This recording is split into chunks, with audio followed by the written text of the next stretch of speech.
Hey everyone, and welcome back to the channel. If you're a Toyota owner and you've recently plugged in your OBD2 scanner only to be greeted by the dreaded P0500 trouble code, don't panic.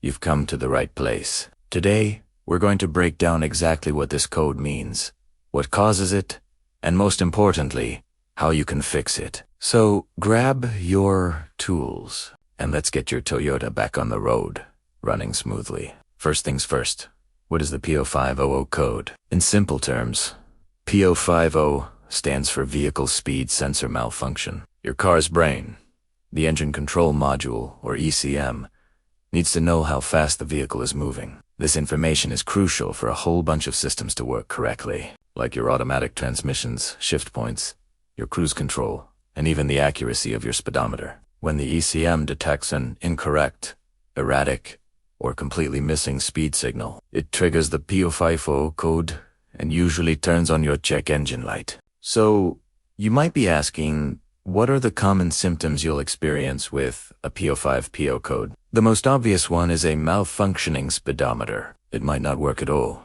or it could be jumping around erratically. You might also notice your cruise control isn't working. For those with automatic transmissions, you could experience harsh or improper shifting because the transmission doesn't know when to change gears. And of course, that persistent check engine light will be staring you in the face. In some Toyota models, you might even see the ABS or traction control lights come on as well, since these systems also rely on wheel speed information. Now, let's talk about the source of this speed signal. Where does it come from? On many Toyota vehicles, especially slightly older ones, the primary vehicle speed sensor, often called the VS, is located on the transmission or transaxle. It's usually mounted on the output shaft housing. Its job is to measure the rotational speed of the transmission-S output shaft and convert that into an electrical signal for the ECM, however. On more modern Toyotas, things are a bit different. They often don't have a single, dedicated vehicle speed sensor on the transmission. Instead, the ECM gets its vehicle speed information from the anti-lock brake system, or ABS module. The ABS system has a wheel speed sensor at each of the 4 wheels. The ABS control module collects the data from these 4 sensors, calculates the overall vehicle speed, and then sends that single, consolidated signal to the ECM.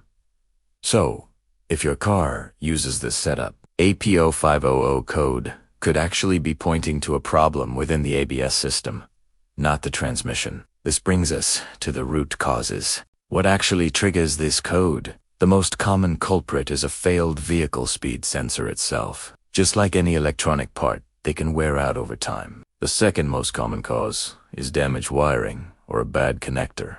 The wiring to the speed sensors is often exposed to the elements, heat, and vibrations, which can lead to chafing, corrosion, or breaks in the wires. It could also be a loose or corroded electrical connector leading to the sensor or the control module.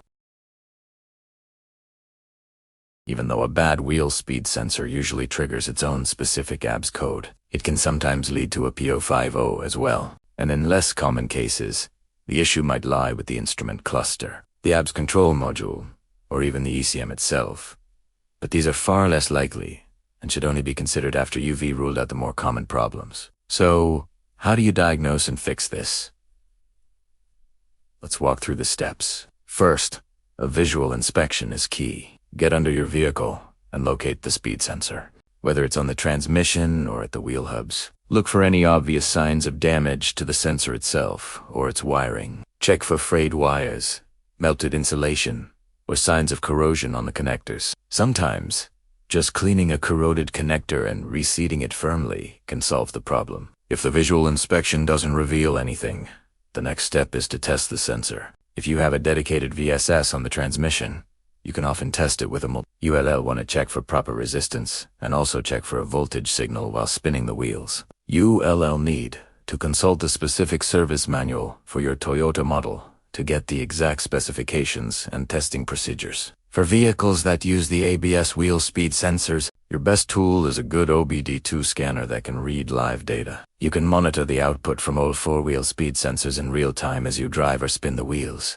If you see that one sensor is reading 0 while the others are showing speed, you've found your problem. Once you've confirmed that a sensor is faulty, the fix is straightforward. replace it. Speed sensors are generally not very expensive and are often easy to access and replace with basic hand tools. Simply disconnect the electrical connector, unbolt the old sensor, and install the new one. Make sure you get the correct part for your specific year, make, and model. If the sensor tests fine, then your focus shifts to the wiring. You'll need to perform a continuity test on the wires running from the sensor to the control module to check for any breaks or shorts in the circuit. Repairing damaged wiring can be a bit more tedious, but it's crucial for a lasting fix. After you've replaced the faulty component or repaired the wiring, use your scanner to clear the P0500 code. Then, take the car for a test drive to ensure the speedometer and cruise control are working correctly. The transmission is shifting smoothly, and the check engine light stays off. And that's a wrap on diagnosing and fixing the Toyota P0500 code. It might seem intimidating at first, but with a logical approach, it's a very manageable DIY repair. Thanks for watching, and if you found this video helpful, be sure to hit that like button, subscribe to the channel, and ring the bell so you don't miss our next video. Drive safe, and we'll see you in the next one.